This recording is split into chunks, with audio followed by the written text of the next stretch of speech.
All right, Craig, well, welcome. Thank you, Max. Great job with the studio here. We'll say It's a work in progress like America itself. Yes, it's a studio version 2. So today we're going to talk about, or you're going to talk about the Civil War and how it relates to what's going on today. Right. Now, I don't think, Max, we're ever going to stop talking about the Civil War, because the Civil War is this bridge point in our history, our American history, from slavery to post-slavery. And we think it's a bridge that's very simple. Right. But it really isn't a bridge in that simple from here to there. It's a point in time that is as messy as any other point in time. And if we don't understand why it was messy, how it happened, how it's still echoing today, we're not going to learn what we need to learn from it. Right. I mean, that's sort of what I enjoy about Heather Cox Richardson is she says people criticize her about her political views in current times, but she says, no, she's looking at it from history and that we've been here before, and she wants to see patterns today as there were in the past and why they're hopeful. And I think you're sort of along the same line. Absolutely. I think if you don't understand the past and why it fits into our narrative and how it impacts us today, then you wind up making the same mistakes. And we've made a lot of mistakes in our past. So a lot of people think the Civil War was a simple thing where, Lincoln woke up one day and said, okay, let's fight a war to free the slaves. So we fought a war to free the slaves. That's a great narrative for a kindergartner, but it's not really what happened, and we can't learn much from that. So today, we're looking at Trump's war on urban America, which, as we've talked about before, reflects a consistent tension between rural and urban areas. It goes all the way back to Cain and Abel, like I said, and comes here through the Salem witch trials and other things. But it also took place in the Civil War, where you had an agricultural South and an industrialized North, sort of trying to figure out what the future of America was going to be. And the South relied on slavery. The North no longer did. The North had been a slave-owning part of the country for a long time, but over time the states made slavery illegal in them. But the South didn't. So there was a big tension about whether America would continue to allow slavery or not. And Lincoln was not necessarily an anti-slavery guy. He didn't like it, but he wasn't saying, let's stop it now. But the narrative in the South at the time became he was anti-slavery, let's stop it now. And the narrative that we've picked up over the years is that's what the Civil War was fought about. And yes, absolutely, that was an underlying cause of the Civil War. But the proximate cause was the South started shooting cannons at federal forts. And Lincoln's like, hey, let's not throw any punches here. Let's talk about it. And the South is like, F you. We're coming in with the cannons. And they were literally shooting cannonballs at the federal fort, Fort Sumter in Charleston Harbor. Hard to not go to war when something like that happened. And back then, the South was very much a different place from the North in a lot of ways. And similarly today, it is. But we're more interconnected in terms of interstate migration and commerce and so forth. So when the South went to war with the North, it was really a nation state that was saying, hey, we're so different from you guys up in the North, we're succeeding. We're becoming our own nation. And there are a bunch of states, Delaware, Maryland, so forth, that they would have gone with the South had the federal government not intervened forcefully, Kentucky, and kept them in. And then there are other states like Missouri or Kansas or whatever that were sort of border states. And in those border areas, that's where we saw a true civil war. In the main area, the main theaters of battle, we had Army against Army, Navy against Navy, to the extent that the Confederates had a Navy. And it was much more like two nation states fighting. Horrible as it was, but in the border areas, that was civil war. And civil wars are really all about ethnic cleansing, about killing or removing the people you don't like. And I think when we're talking about civil war now, that's really what Trump, his flunkies, the Trump regime is about. We're going to make these folks other in Chicago and Portland, eventually Boston, whatever, and we will go to war with them and we'll force them out. They'll either come onto our side or they'll just disappear. And that has horrible consequences for everyone involved. And we we on the liberal side, we on the urban side need to understand that this isn't new.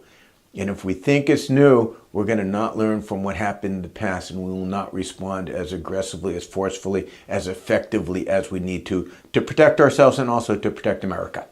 So let me just, so I understand correctly. So Civil War is more about the southern states. I don't know the personalities. But in this case, Trump and his backers basically have now taken over the government, and they're making it in the image of their nationalist America in a sense. So Absolutely what's happening. The Trump regime has said we want a white Christian nationalist government. I mean, they've openly got people displaying swastikas in congressional offices. They've openly got their policymakers using racial terms, the N-word. They're talking about rape as a good thing. They're talking about Hitler being a great man. They've gone off the deep end, right? And that's the America they want. They want the America of, and this is another narrative we tell ourselves, World War II, America was this solid anti-Nazi nation. It wasn't. We had a boatload of pro-Nazi movements, and at the very least, a boatload of neutralist movements until Japan attacked Pearl Harbor. And then even after that, we didn't declare war in Germany until Germany declared war on us. So we've got this really neat, tidy narrative of us being always anti-Nazi, and we have not been. It takes a lot to make America an anti-Nazi nation, and that's where we are now. We've got a lot of neo-Nazis, Nazis, fascists in power promoting those different messages, and those of us that are looking around going, well, this isn't right, we are thinking that historically America's just always stood up against this stuff because that's who we are, and that's not true.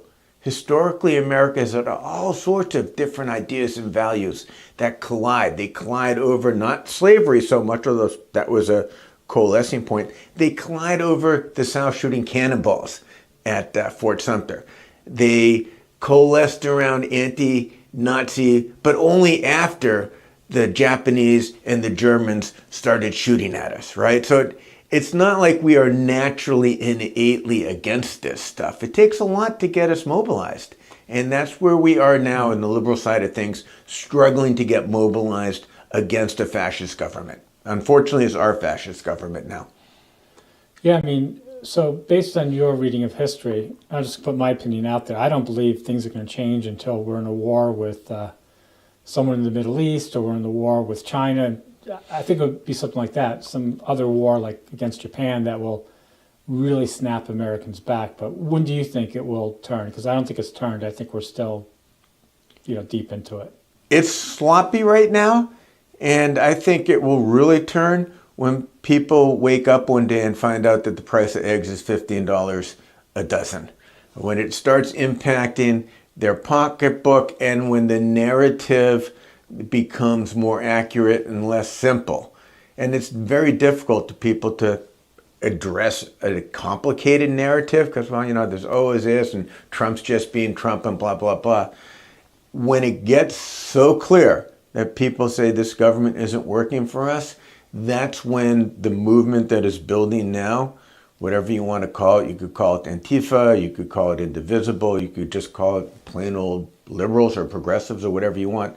Those bones will be there when the rest of America wakes up and says that the fascists, the Nazis in power, we don't want them anymore. But there are a whole boatload of people that will want them till the day they die, right? So that's where we were in the Civil War. The South went to war. They started shooting at the North. The North fought back.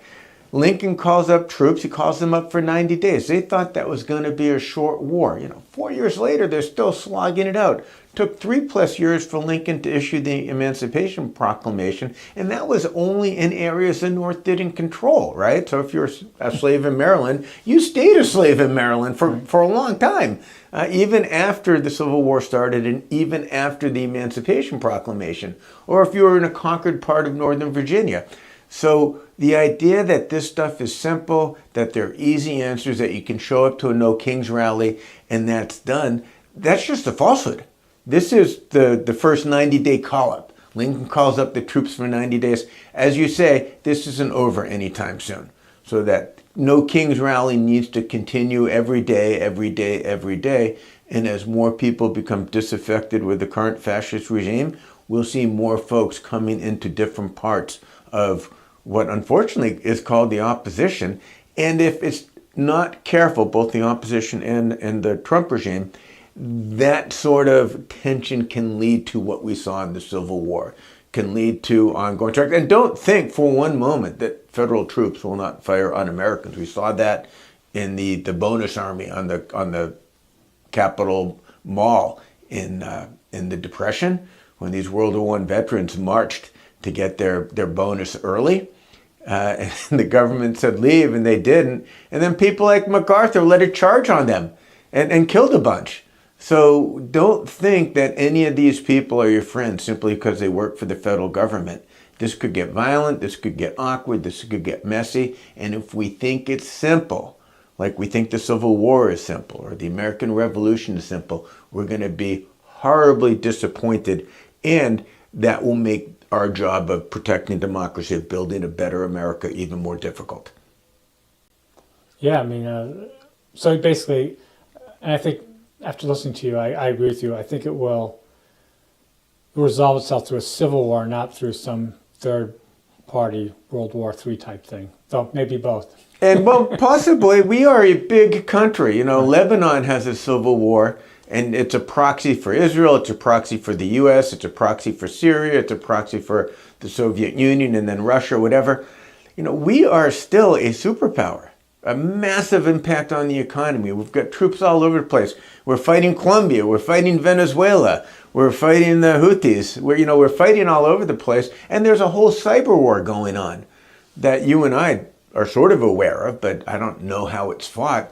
So it's a very, very, very sloppy, messy world. And when we start using things like troops in Portland, Oregon, or Chicago to foment more revolution and then more unrest, we are building ourselves towards that civil war that you're talking about. And as I've said before and will say again, it's difficult to contain these things. So if we use the American Civil War as the example, 90 days and we're done. That's sort of the model. People went out from D.C. to watch the first battle, right? And it turns out that first battle was a horrible disaster for the federal government, for the North. Lots of people got killed, and the war dragged on for years and years. This thing that was supposed to be simple. So if we're not careful, we could find ourselves in that same sort of the war's going to drag on for years. And don't think that when the Civil War stopped, formally, it actually ended all the violence. It just recategorized the violence that took place in the South as a much lower level but very, very violent place where black people and supporters of black rights were assassinated, forced out of their homes, destroyed businesses, things like that. And the federal government eventually pulled back and said, you guys do what you want. So this gets really, really sloppy. And if we're not ready for the sloppiness, we may want to think differently about how we approach today.